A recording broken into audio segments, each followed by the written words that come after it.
في القرى المصرية خصوصا اللي قريبة من الترع والمجاري المائية بيتحكى عن كائن غامض بيظهر بالليل، النداهة. بيقولوا انها ست جميلة بصوت ناعم بتنادي على الناس باسمهم، ولو حد استجاب لندائها وخرج وراها مفيش ضمان انه يرجع.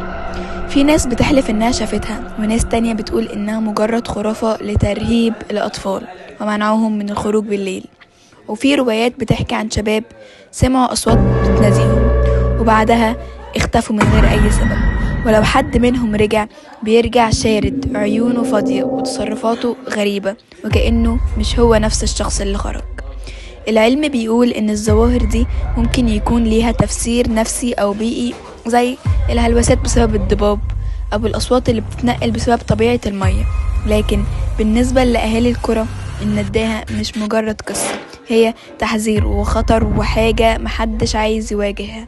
وفي النهاية أنا ما بحكيش عن رأيي، أنا بس بنقل الروايات والأساطير اللي بيتقال عنها، وانت ليك الحكم.